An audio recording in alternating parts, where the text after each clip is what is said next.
Jake Miller wiped the sweat from his face as he looked at the giant metal beams in front of him. The morning sun on planet Kepler 442b was hot and bright, making everything look orange and red. He had been working on this alien mining planet for 6 months now, and every day felt the same. Wake up, eat bad food, work hard, sleep, and do it all again. "Hey Jake, the big bosses are coming today," said Pete Rodriguez, walking over with his tool belt hanging loose around his waist. Pete was Jake's best worker and good friend. They had worked together on Earth before coming to this faraway planet. Jake nodded and picked up his heavy hammer. "I heard. Some alien princess is coming to look at our work. Probably thinks we humans are just dumb animals. The other aliens on the planet always looked at humans like they were less than nothing. The humans got the worst jobs, the worst food, and the worst places to sleep. Jake's crew of 5 humans built things while the aliens, with their fancy machines and computers, did the important work." "Lisa, Ben, Amy, come over here," Jake called to his team. Lisa Park was small but knew everything about explosives. Ben Carter was big and strong and could move any machine. Amy Foster made sure everyone stayed safe, even when the alien bosses did not care. "We need to finish this support beam today," Jake said, pointing up at the tall metal structure. "The princess will walk through here, and I want her to see that humans can build things that last." The mining operation was huge, giant. Machines dug deep into the planet to find rare metals. Different alien species worked together, but they all looked down on humans. The Valtari were tall and proud with blue skin. The Zorbans were strong warriors with thick armor. The Keth were small but very smart with big eyes. And then there were humans, pink, soft, and new to space. As Jake's team worked, they heard noise, coming from the main platform. Flying ships landed and important aliens in fancy clothes walked out. Jake could see them from where he worked.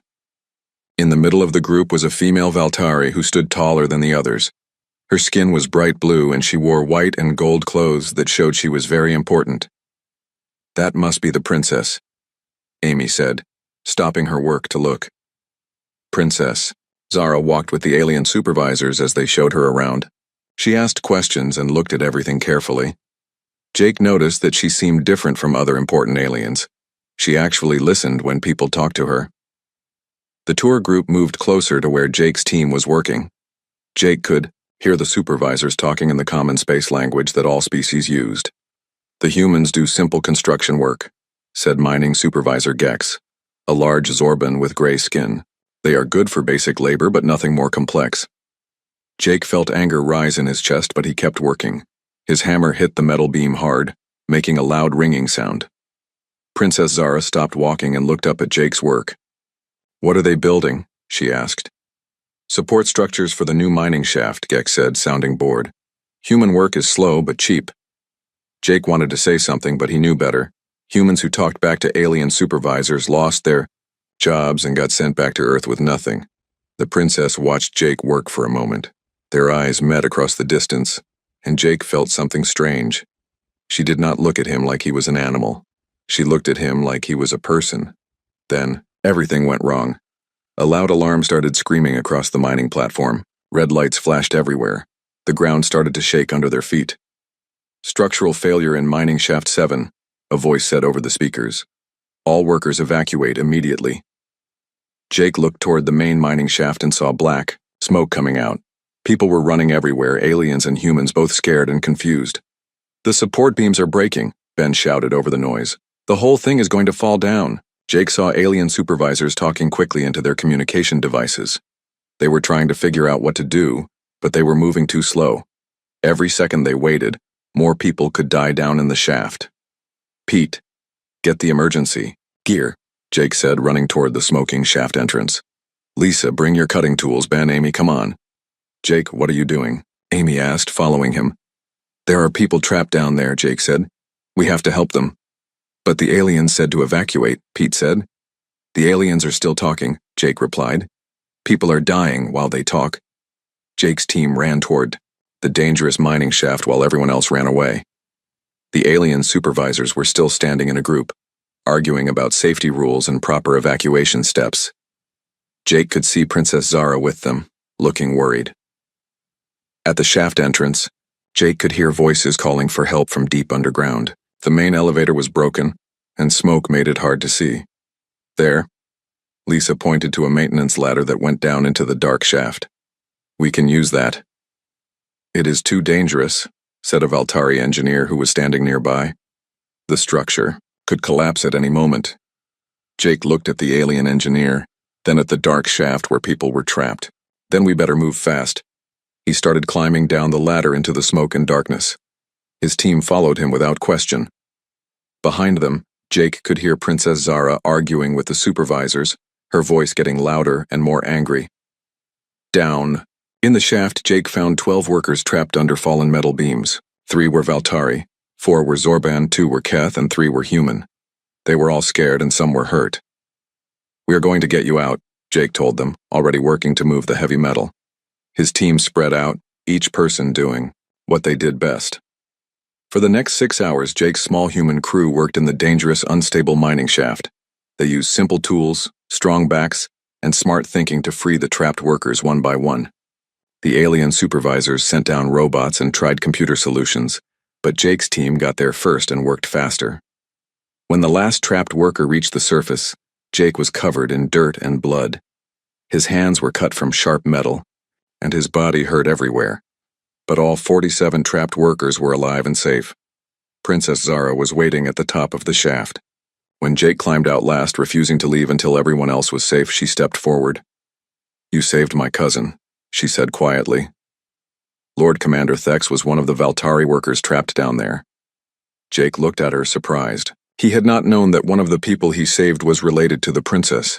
"I would have done the same for anyone," Jake said simply.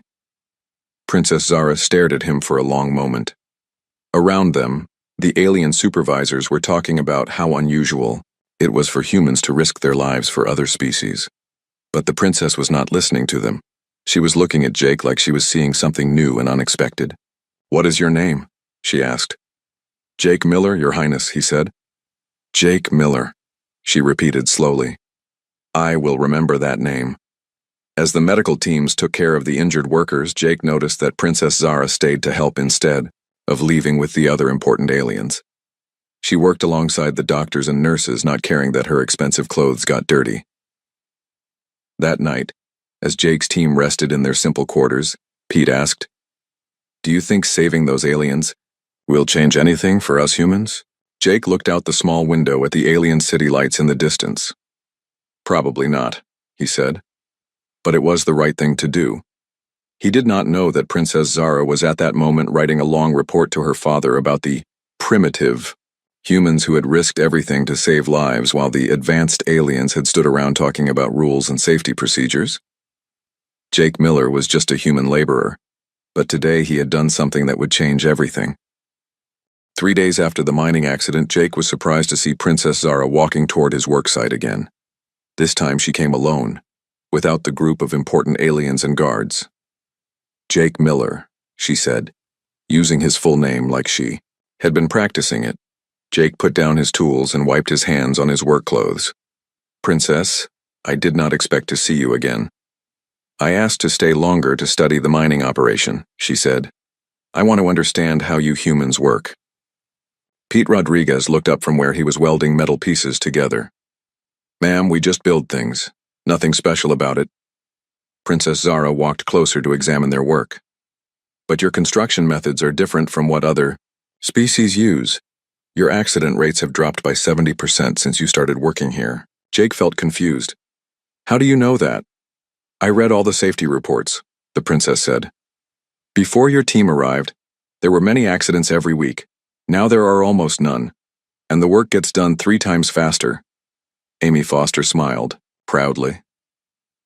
"Jake makes us check everything twice and build everything stronger than it needs to be." "Why?" Princess Zara asked Jake directly. Jake thought about how to explain it. "Because if something breaks, people get hurt. I would rather spend extra time making something right than have someone die because I was lazy." The princess wrote something down on a small device. "This is not how other species think about construction." "How do they think about it?" Lisa Park asked, taking a break from checking explosive charges.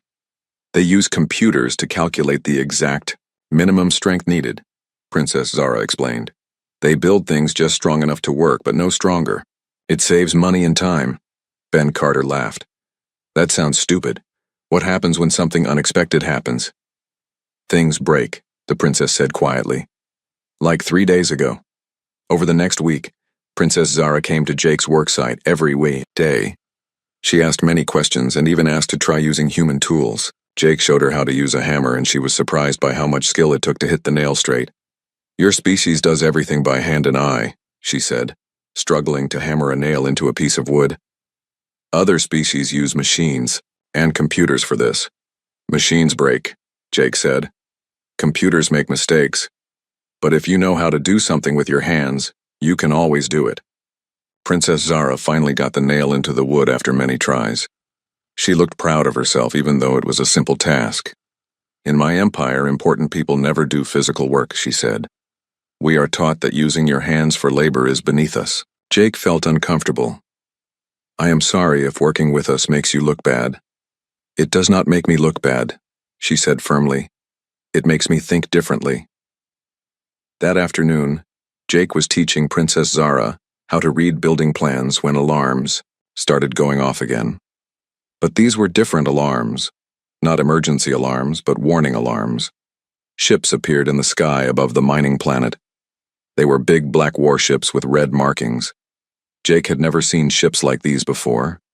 Zorban Confederation Fleet, Princess Zara said, her voice suddenly cold and worried.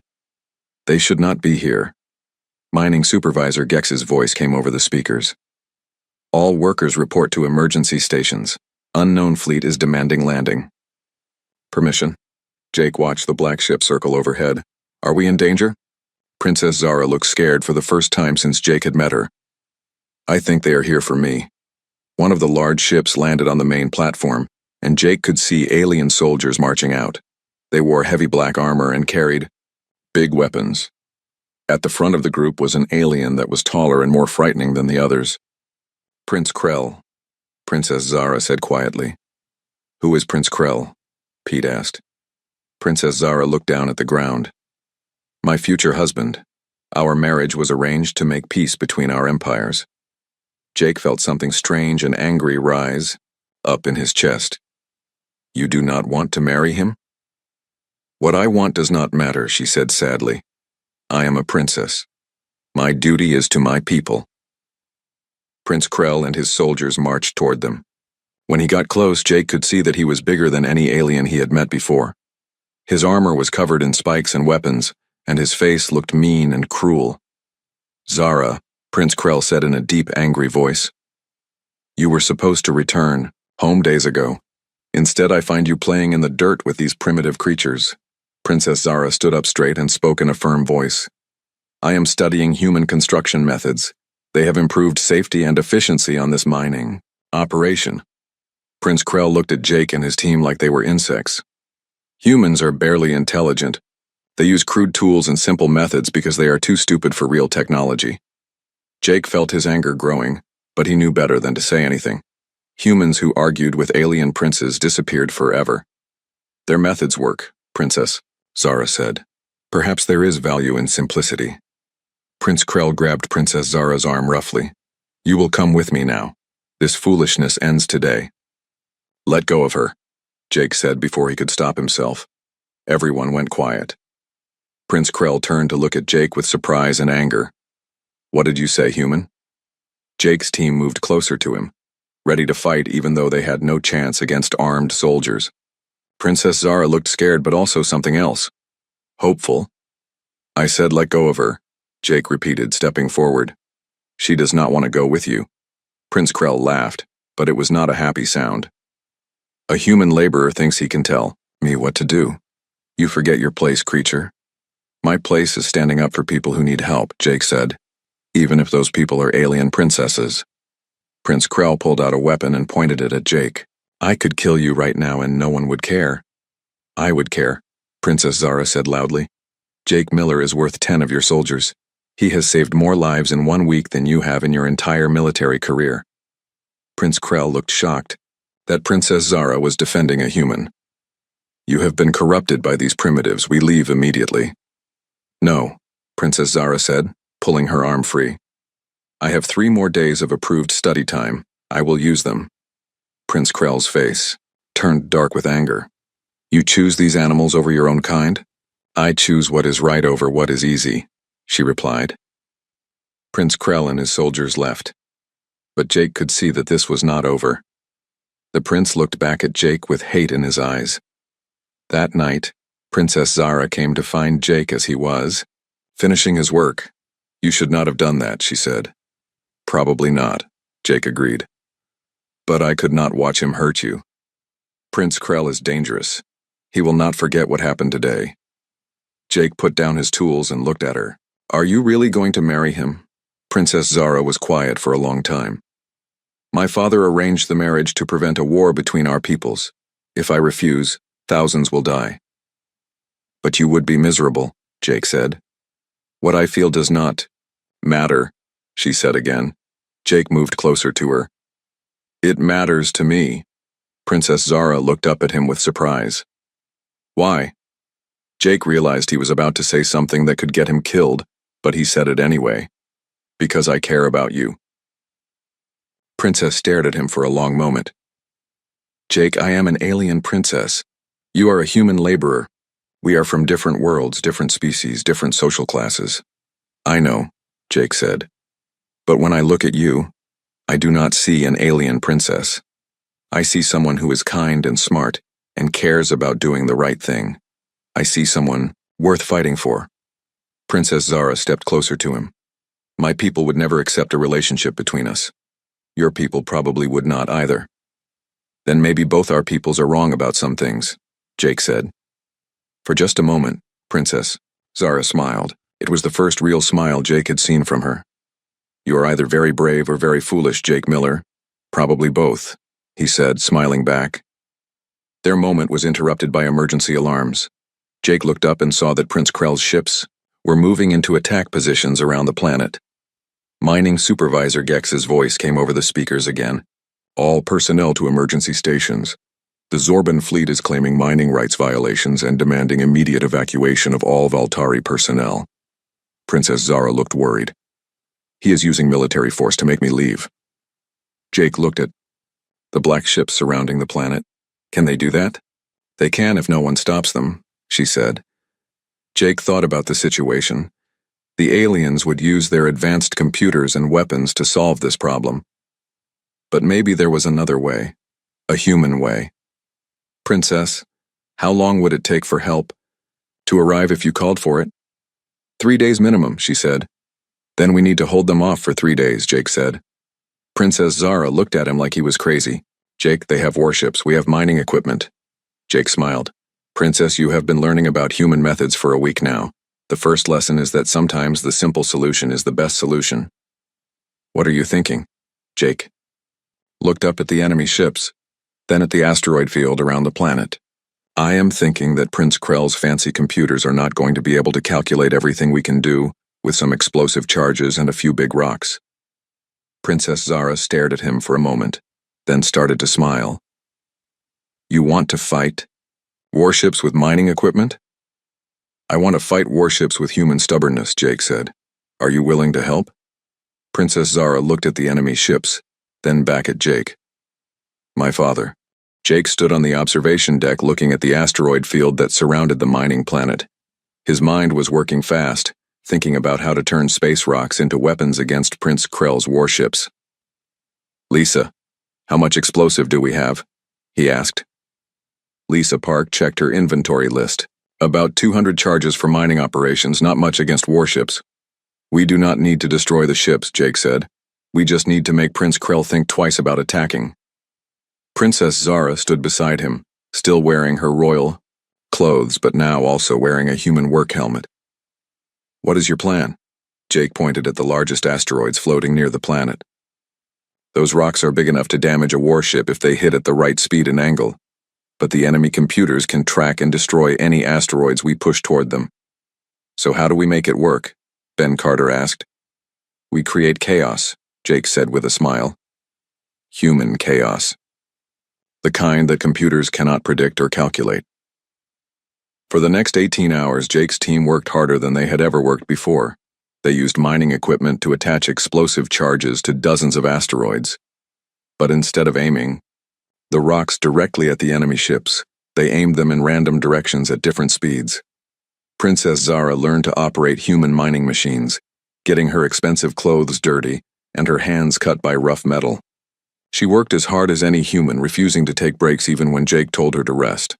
"In my empire, royalty gives orders," she said, wiping sweat from her blue forehead. "They do not work with their hands."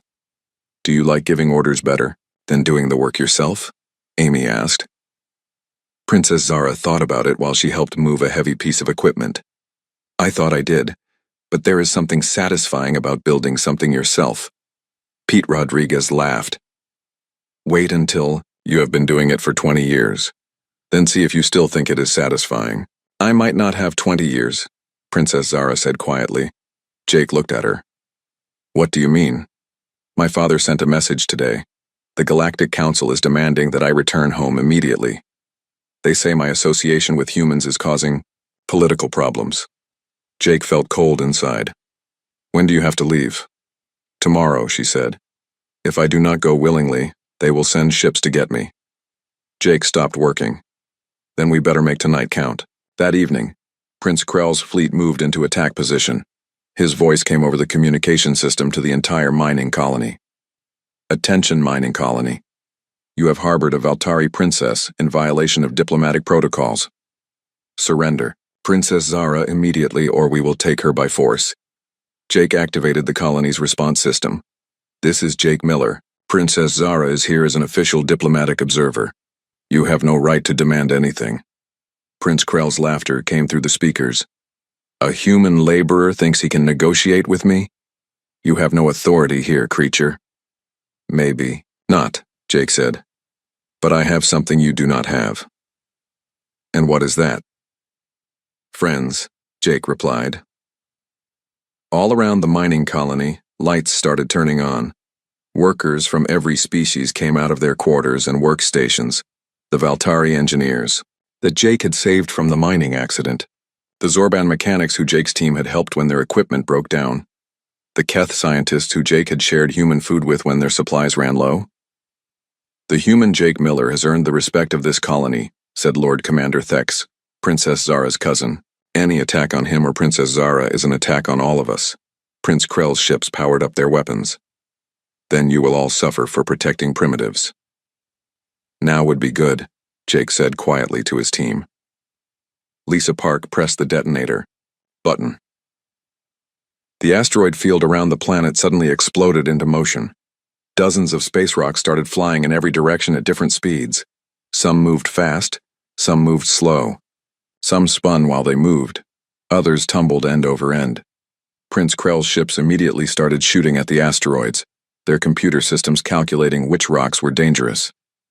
But Jake had not aimed any of the asteroids directly at the ships. Instead, the rocks bounced off each other, changed direction when they hit other asteroids, and created a chaotic cloud of moving debris. "What is happening?" Princess Zara asked, watching the confusion on the tactical displays. "Human unpredictability," Jake said.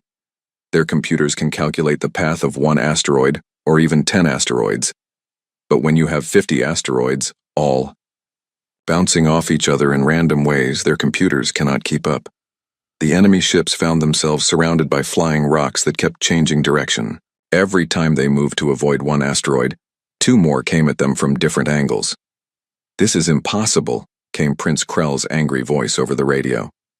"These trajectories make no sense." "That is the point," Jake replied. "Sometimes the best solution is the one that makes no sense." For 6 hours, Prince Krell's advanced warships were held off by flying rocks and human stubbornness. Every time they tried to approach the planet, more asteroids would bounce their way, forcing them to retreat. Finally, Prince Krell's voice came over the communication system again, full of anger and frustration. "This is not over, human. I will have Princess Zara, and I will have my revenge on you." The black ships pulled back to a safe distance, but they did not leave the system. Jake found Princess Zara sitting alone in the observation lounge, looking out at the stars. "You did it," she said. "You stopped an entire fleet with mining equipment and flying rocks." "We stopped them for now," Jake said. "But Prince Krell is right. This is not over. Princess Zara turned to look at him. Jake, I have to leave tomorrow. My father's ships are coming, and if I am not ready to go with them, it will cause a war. Jake sat down beside her. I know. I do not want to leave, she said quietly. I do not want you to leave either. Jake replied.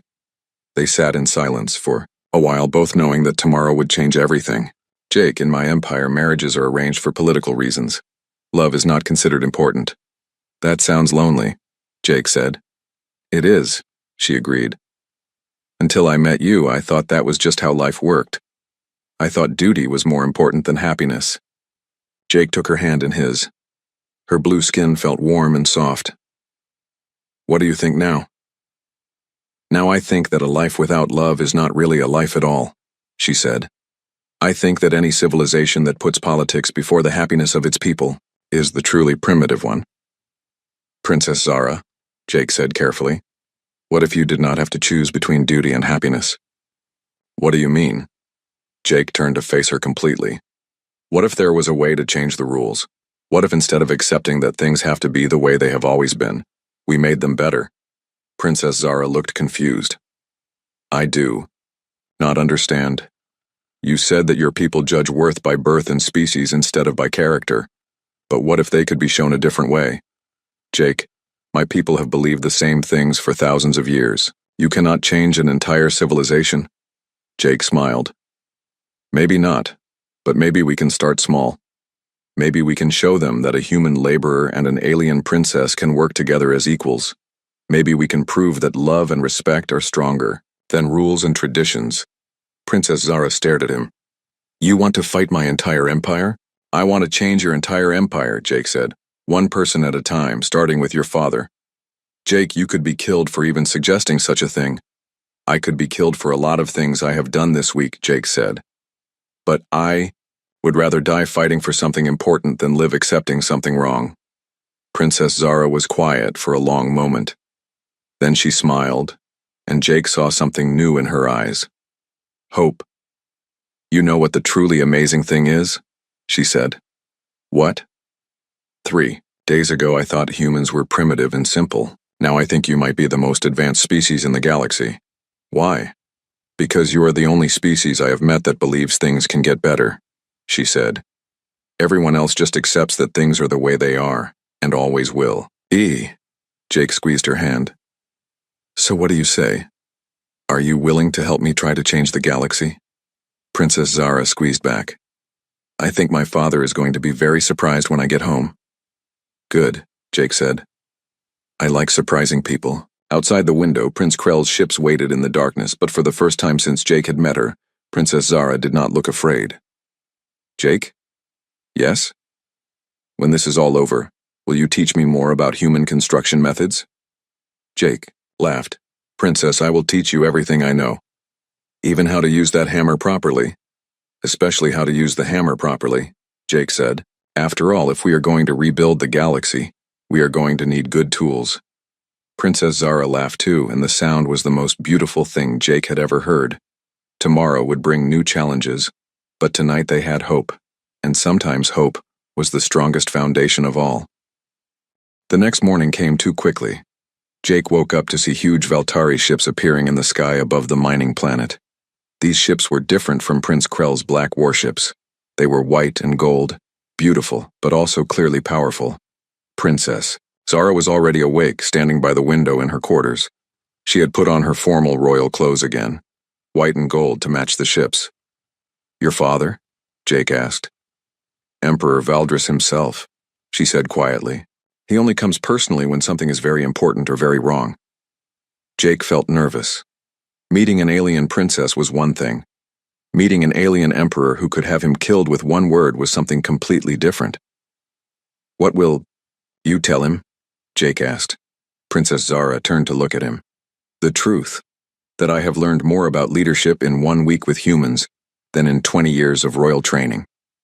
Before Jake could respond, his communication device buzzed. It was Mining Supervisor Gex, Jake Miller. Report to the main platform immediately. The Emperor wants to see you. Jake's team gathered around him as he prepared to leave. Want us to come with you? Pete asked. No, Jake said. If this goes bad, I do not want you all in trouble too. Too late for that, Lisa said with a smile. We have been in trouble since we started working with you.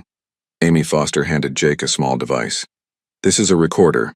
If something happens to you, people should know the truth about what we did here. Jake took the recorder and put it in his pocket. Thanks, but I think everything will be okay. Ben Carter laughed.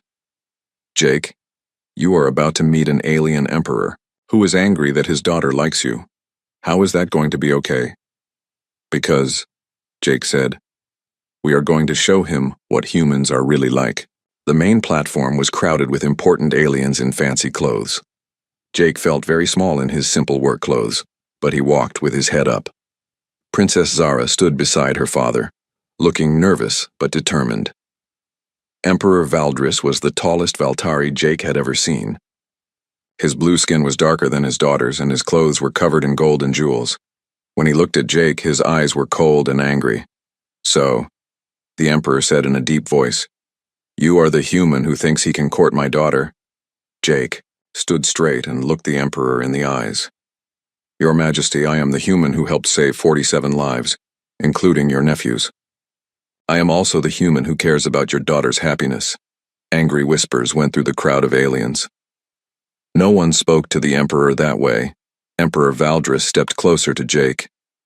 You are very brave for such a small creature, or very stupid. Maybe both, Jake said, remembering what Princess Zara had told him.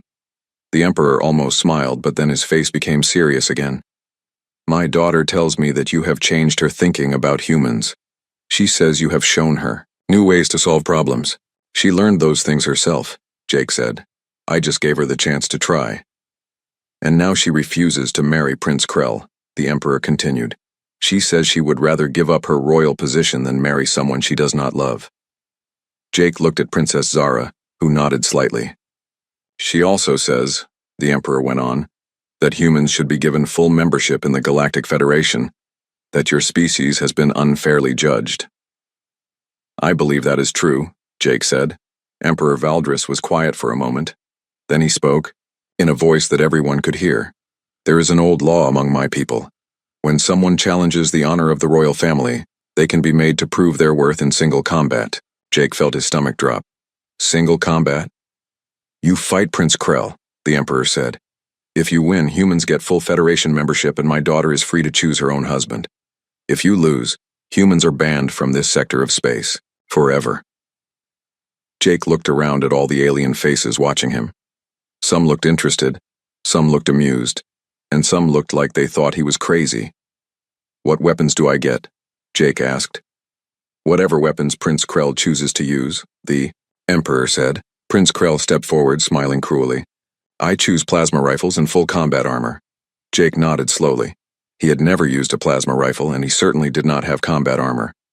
But he thought about all the humans working in space who would lose their jobs if he said no. He thought about Princess Zara, who was willing to give up everything for what she believed in. I accept, Jake said. Princess Zara looked worried, but she also looked proud. The combat will take place tomorrow at dawn, Emperor Valdris announced, in the mining facility where the human has been working. That evening, Jake sat with his team in their quarters, trying to figure out how to fight a trained alien warrior with advanced weapons. This is crazy, Pete said. Prince Krell has been fighting wars for 50 years. You fix buildings. I also fix problems, Jake said. This is just a bigger problem than usual. Lisa Park was studying technical information about Prince Krell's armor and weapons. His combat suit is designed to protect against energy weapons and projectiles, but it has weak points at the joints. How do I get close enough to hit the weak points when he has a plasma rifle?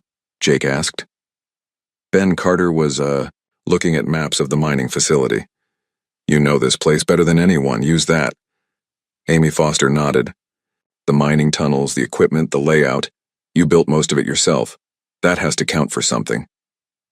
Jake spent the night walking through the mining facility, thinking about every pipe, every beam, every piece of equipment. By morning, he had a plan. It was dangerous and probably would not work, but it was the best he could do. At dawn, aliens from across the system gathered to watch the fight. Jake stood in the main mining area wearing his normal work clothes and carrying only his basic tools. Prince Krell stood across from him in full combat armor, holding a weapon that could cut through metal. "Any last words, human?" Prince Krell asked. "Just one," Jake said. "Duck." Prince Krell looked confused for a moment. Then Jake pressed a button on a small device in his hand. The mining facility had been designed to extract specific metals from deep underground. To do this safely, Jake had installed a complex system of support beams, pulleys, and counterweights. When he pressed the button, he activated a chain reaction that he had spent all night setting up. A support beam swung down from the ceiling. Prince Krell ducked, just like Jake had suggested. But when he ducked, he moved directly into the path of a heavy piece of mining equipment that swung in from the side. Prince Krell rolled away from the equipment and fired his plasma rifle at Jake. Jake had already moved behind a metal barrier that he knew could absorb the energy blast. For the next 20 minutes, Jake used every part of the mining facility that he had built. He swung from cables he had installed, hid behind barriers he had constructed, and used equipment he had repaired. Prince Krell had superior weapons and armor, but Jake had something better. He knew every inch of the battlefield. Slowly, Jake's plan began to work. Each time Prince Krell moved to attack, Jake was ready with another surprise. A steam pipe that suddenly released hot gas, a conveyor belt that activated at the perfect moment, a stack of metal beams that fell just where Jake needed them to fall. Prince Krell became frustrated and angry. He was used to fighting other warriors in open combat, not playing games with a human who used construction equipment as weapons.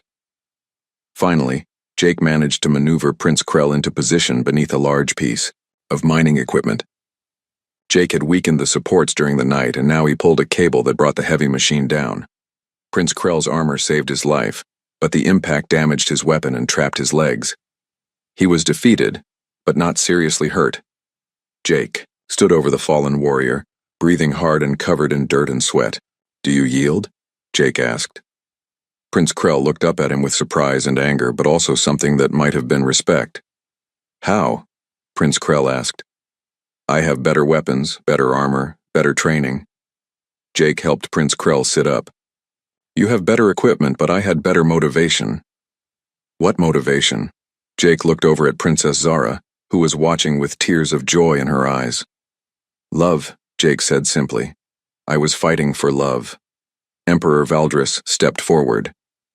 "The human has won fairly. Prince Krell, your claim on my daughter is ended." The Emperor then turned to Jake. "Human Jake Miller, you have proven that your species has courage, intelligence, and honor. I grant your people full membership in the Galactic Federation. But the biggest surprise came next. I also," the Emperor continued, "offer you the position of Special Ambassador for Human-Alien Relations. Your job will be to help other species understand what humans can contribute to the galaxy." Jake looked shocked. "Your Majesty, I am just a construction worker." "No," Princess Zara said, walking over to take his hand. "You are the human who showed us that the best leaders are not those who are born to power, but those who earn respect through their actions." Emperor Valdris nodded. "My daughter has asked to establish a new colony where different species can work together as equals. I have decided to approve this project, with her as governor and you as her advisor." Jake felt overwhelmed. A week ago, he was just a laborer trying to make enough money to help his family on Earth. Now he was being offered a chance to help change the galaxy. "I accept," Jake said. "But I have one condition," the Emperor raised an eyebrow. "A human laborer makes conditions with an emperor?" "My team comes with me," Jake said firmly. 5 years later, Jake Miller stood on the highest tower of New Harmony Colony, watching the sunrise over a world that had become something amazing. Below him, humans and aliens worked together in the streets, markets, and construction sites of the most successful settlement in the galaxy. "The morning report, Ambassador," said Pete Rodriguez, walking up behind him. Pete now wore the uniform of the colony's safety director, but he still carried a tool belt. "How many times do I have to tell you to just call me Jake?" Jake said with a smile. "And how many times do I have to tell you that you are an important person now?" Pete replied. "The Galactic Council wants to hear your recommendations about the new trade agreements." Jake sighed. Even after 5 years, he sometimes missed the simple days when his biggest worry was whether a building would stay standing. "Any problems in the colony today?" Jake asked. 3 minor disputes between species about work schedules," Pete said, reading from his report. Amy handled all of them by getting everyone to work together on solutions instead of arguing about rules. Jake nodded. Amy Foster was now the colony's director of interspecies relations. She had discovered that her talent for keeping construction crews safe also worked for keeping different species from fighting with each other. Lisa finished the new mining operation ahead of schedule, Pete continued. And Ben has the new residential area ready for the next group of families arriving from Earth. Lisa Park now ran the colony's engineering department, while Ben Carter was in charge of all construction projects. Jake's old team had become the leadership core of New Harmony Colony. And, Governor Zara? Jake asked. Pete smiled. She is in the community center teaching Valtari children how to use human tools. Jake found his wife in the large building at the center of the colony. Princess Zara, now Governor Zara, was surrounded by young aliens of different species, all trying to learn how to hammer nails into wood. The secret, she was telling a small Valtari boy, is not to think about it too much. Just feel where the nail wants to go and help it get there. The boy hit the nail perfectly and looked up at her with pride. Very good, Zara said. You see? Sometimes the simple way is the best way. Jake watched from the doorway as his wife taught alien children the same lessons he had taught her years ago. She had changed so much from the formal princess he had first met. She still had the same intelligence and kindness, but now she also had calloused hands and dirt under her fingernails from honest work. How is the class going? Jake asked, walking over to her. Wonderful, Zara said, giving him a quick kiss on the cheek. These children are learning that working with your hands is not beneath anyone. It is how you build things that matter. One of the children, a young human girl, looked up at Jake. Ambassador Miller, is it true that you fought a space prince? With a hammer? Jake laughed. Not exactly with a hammer, but yes, I fought Prince Krell. Tell us the story, several children said at once. Maybe later, Jake said. Right now, Governor Zara and I have a meeting with some very important visitors. The important visitors were Emperor Valdris and a delegation from the Galactic Council. They had come to see the colony that had become famous throughout the galaxy as a model for interspecies cooperation. Daughter, Emperor Valdris said when Jake and Zara entered the meeting room. Your colony continues to exceed all expectations. Thank you, Father, Zara said. But the success belongs to everyone who lives and works here. The head of the Galactic Council, an elderly Keth named Supervisor Nix, looked at his reports with amazement. In 5 years, New Harmony Colony has had 0 serious conflicts between species, he said. Your production efficiency is 300% higher than any other colony. Your population happiness index is the highest ever recorded. And most importantly, added another council member, your model is being copied by settlements across the galaxy. 12 new colonies have requested permission to use your integration methods. Jake felt proud, but also a little overwhelmed. We just tried to treat everyone fairly and judge people by what they do, not where they come from. Simple ideas, Emperor Valdris said, but very powerful ones. There is one more matter, Supervisor Nix said carefully. The Council has voted to offer Ambassador Miller a position as Director of Interspecies Relations for the entire Federation. It would mean moving to the capital world and overseeing policies for all member species. Jake looked at Zara, surprised. This was a huge honor, but it would also mean leaving the colony they had built together. It is an important position, Zara said quietly. You could help improve life for billions of people across the galaxy. What would happen to New Harmony? Jake asked. I would continue as governor, Zara said. The colony is strong enough now to continue growing without both of us here. Jake thought about it for a moment, then shook his head. Thank you for the honor, he said to the council, but I respectfully decline. Everyone in the room looked surprised. Jake, Emperor Valdris said, this position would make you one of the most powerful people in the galaxy. Your Majesty, Jake replied, I have learned something important over the past 5 years. Real change does not happen from the top down. It happens from the bottom up, one person at a time, one community at a time. He looked around the room at all the important aliens staring at him. New Harmony works because we built it together, with our own hands. The people here trust each other because they have worked together and helped each other. You cannot create that kind of trust with laws and policies. You can only create it by living and working side by side. Supervisor Nix looked confused. But think of how much good you could do with greater authority. I can do more good here, Jake said firmly, teaching people that different species can be friends, showing children that working together is better than fighting, building something real instead of just talking about building it. Zara reached over and took his hand, smiling proudly.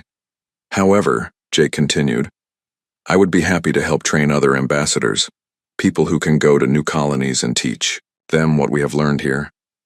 A school for ambassadors, Emperor Valdris said thoughtfully. Here at New Harmony. Exactly, Jake said. Let people come here and see how we live. Let them work alongside us and learn by doing, not just by reading reports. The council members looked at each other and nodded. We accept your proposal, Supervisor Nix said. New Harmony Colony will become the Federation's first interspecies relations training center. After the meeting, Jake and Zara walked through the colony's streets as the sun set. Around them, humans and aliens were finishing their workday, talking and laughing together as they headed home to their families. Do you ever regret it? Zara asked. Giving up the chance to be really powerful? Jake stopped walking and looked at her.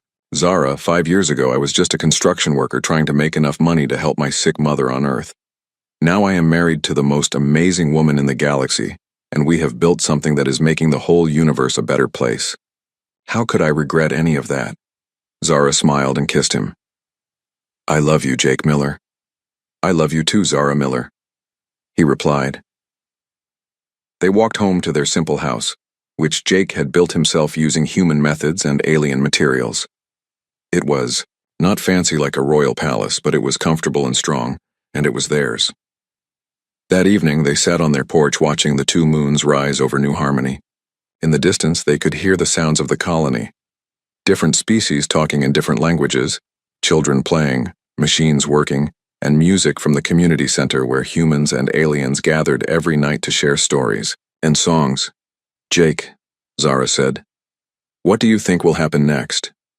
I think, Jake said, putting his arm around his wife, that tomorrow we will get up and keep building. Keep showing people that differences make us stronger, not weaker.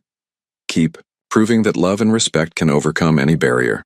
Even between a human laborer and an alien princess? Zara asked teasingly.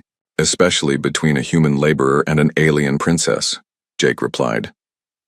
As they watched the stars come out in the alien sky, a ship landed at the colony's spaceport. More families were arriving. Humans from Earth, Valtari from the Empire, Zorbans from the Confederation, and Keth from the academic worlds, all coming to be part of something new and better. You know what the best part is? Zara said. What? We are just getting started, she said. New Harmony is just the beginning. Someday there will be hundreds of colonies like this one. Thousands of people living and working together. A whole galaxy where species are judged by their character instead of their biology. Jake squeezed her hand. It will take a long time. Good, Zara said. That means we will have plenty of work to do. Jake laughed. After all these years, you still like working with your hands. I learned from the best teacher, she said. A human who showed me that the most important things in life are not given to you. They are built one day at a time with patience and care and love. The next morning, Jake woke up early as he always did. He put on his work clothes and picked up his tool belt. Even as an ambassador and colony leader, he still spent part of every day doing construction work. It kept him grounded and reminded him where he came from, as he walked to the construction site where his team was building homes for new families. Jake thought about how much had changed.